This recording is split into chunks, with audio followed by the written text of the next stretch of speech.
안녕하세요, 여러분.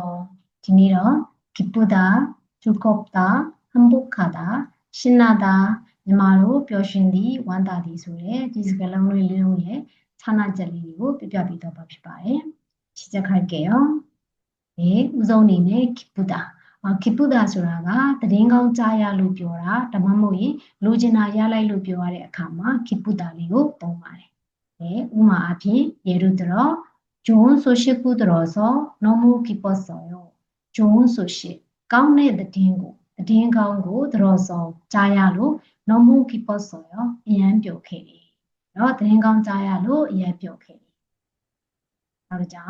상을 받아서 기뻐요. 상자가 수복, 상을 받아서 야시로, 수야시로 기뻐요. 뼈래, 수야로 뼈래. 고로지나 야라로 뼈라며, 드링강자야로 뼈라며, 알루며 뼈래 카마 기쁘다리로 동주바래. 그러죠? 네, 두껍다 하자로လှုပ်ရှားမှုတစ်ခုကိုပြုလုပ်နေရင်လည်းပြောတာပေါ့နော်။ကိုပြောတဲ့အခါမှာလှုပ်ရှားမှုလုပ်နေရလို့ပြောတာနော်။လုပ်နေရင်လည်းပြောတာမျိုးပေါ့။အဲ့ဒီခါကျရင်두껍다လေးကိုသုံးပါတယ်။ဥမာအဖြစ်예를 들어 친구들과 여행을 가서 즐거워요. 친구들과 တငယ်ချင်းတွေနဲ့여행을 가서ခရီးကိုသွားရလို့즐거워요ပြောတယ်။친구들과 여행을 가서 즐거워요. တငယ်ချင်းတွေနဲ့ခရီးသွားရလို့ပြောတယ်။လှုပ်ရှားမှုလုပ်ရလို့ပြောတယ်ပေါ့오늘 하루가 정말 즐거워요. 오늘 하루가 디네야로 디네가 되게 정말 즐거워요. 표시냐 표시네.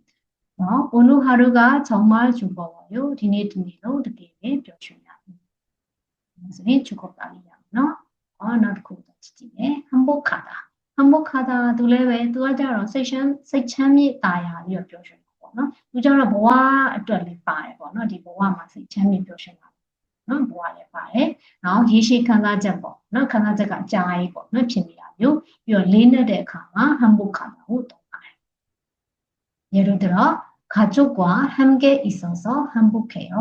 가족과 함께 미다수네 두루 있어서 시로 행복해요 표현이 가족과 함께 있어서 행복해요 미다수네 두루 시야로 표현이ဘဝပြောရှင်မှုလည်းပါတာပေါ့နော်ဘဝဆိုရင်ပါတယ်နော်ဘဝမှာပြောရတယ်ပေါ့နော်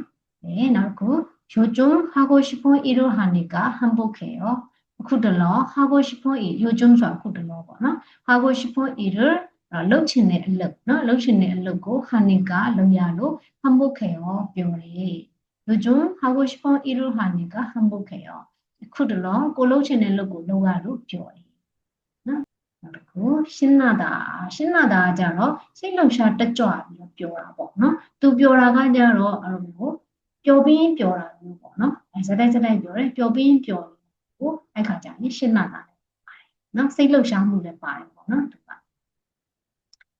예를 들어 아이들은 눈이 오면 신나요 아이들은ကလေးတွေကတော့눈이 오면နှင်းကြရင်신나요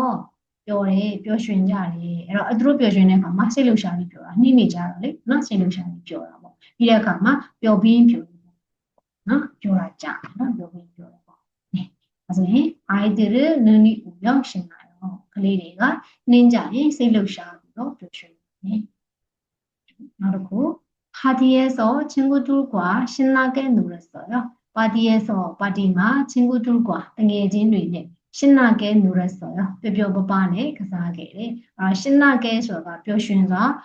ပျော်ပျော်ပပနော်ပျော်ရွှင်စွာအဲ့လိုပြောတာပေါ့နော်ပျော်ရွှင်စွာနဲ့ကစားခဲ့တယ်။အဲဆိုရင်ပါတီမှာတငယ်ချင်းတွေနဲ့ပျော်ပျော်ပပကစားခဲ့တယ်။ဒါမှမဟုတ်ရင်